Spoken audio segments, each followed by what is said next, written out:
Good morning, everybody. Hope all is well. Welcome back to the shipyard. I'm going to call this video number 4 of putting together a Knox class frigate from scratch.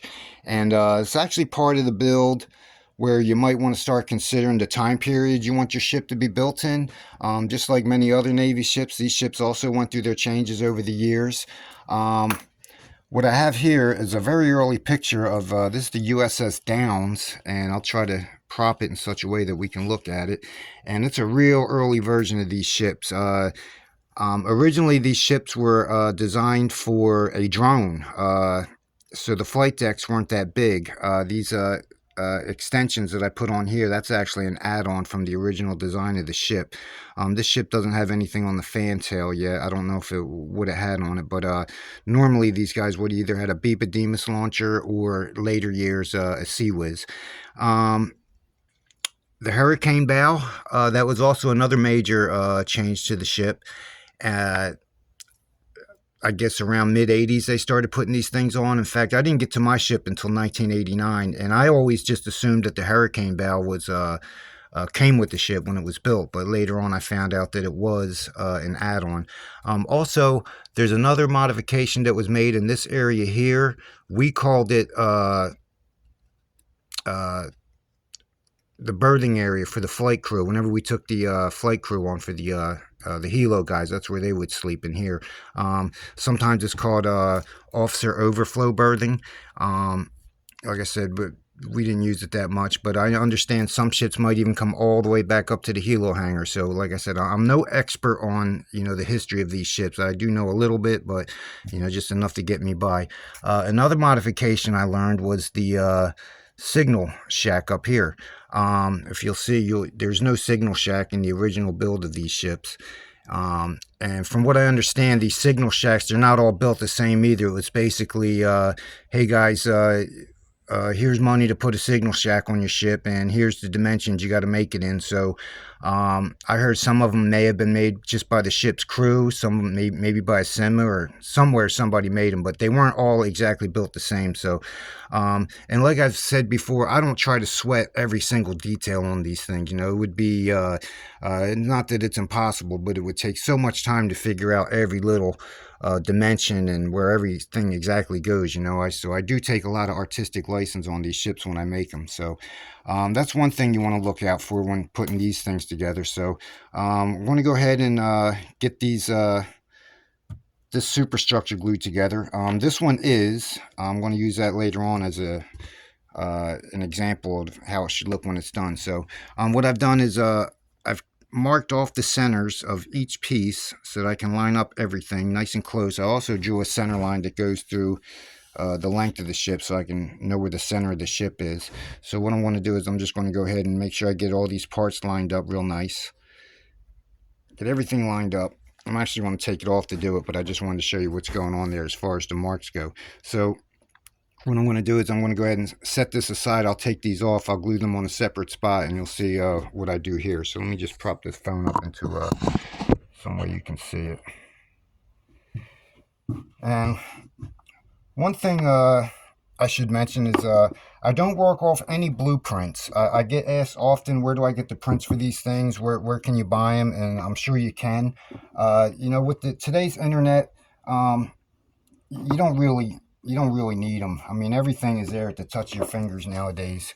So I'm just going to add a little bit of glue. I'm not going to overkill these things with glue. They will get more glue once they get glued to the hull.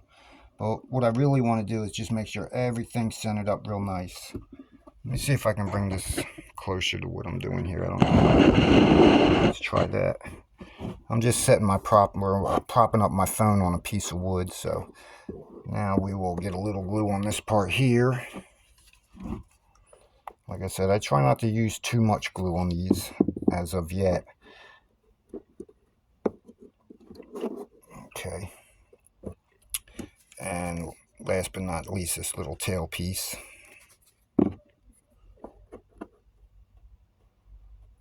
Okay. And I just want to wipe off any extra glue. Now what I'm going to do is I'm just going to put this part back onto the hull. Move you back up to here. And using my alignment marks, I'm going to go ahead and align this part up here. Then I'm going to align the back to make sure she's all nice and straight. And then what I've done is I've cut these parts here. And what these are going to do are they're going to be this little detail right here, this little step up area that I'm using this piece of wood to point to. And it's actually going to serve two purposes. It's going to be the little step up piece, and it's also going to be what's going to locate this superstructure in place. So what I normally do is I'll glue them in place, but I'll bring this guy over here. Now he's a finished one, and you can see what I've done here is this part here is just meant for this guy to slide into. Now on the back, I've drilled a little hole and added a toothpick, so I have another way of making sure it's aligned up straight. So that keeps the superstructure from moving around as you're working along, and you can always take it on and off, and it'll always go back into the exact same spot for you. So that is, in a nutshell, just real quick how this part of the superstructure is going to come together. And next video we'll work on getting the you know what, let's just throw it in here. This helo hanger, it's nothing but 2 blocks of wood, basically a 1/2 inch piece and a 3/4 inch piece shaped and glued onto each other. And this part I usually just kind of leave loose. You know, I'm always varying how it should be and where it should go, so I'm not too concerned about that right yet. So like I said, this is video number 4. Number 5 we'll continue on. We'll start making some of the parts, such as this area up here. We'll get all this part figured out so that it looks like this when we're done. We'll get all this taken care of, and you'll see how I go about doing that. So that's it for this video. If anybody has any questions, just leave them in the comments. And like I said, if you want to follow along and you want to build something similar to what I'm building, just leave some questions in the comments. I'll try to answer as best I can as far as dimensions and things like that. And just right off the bat, I usually try to make these things around 200 scale, approximately, and they end up to be about 26 inches long, which is good size to put on your fireplace mantle. So that's it for right now. Hope you all have a good day. Bye bye.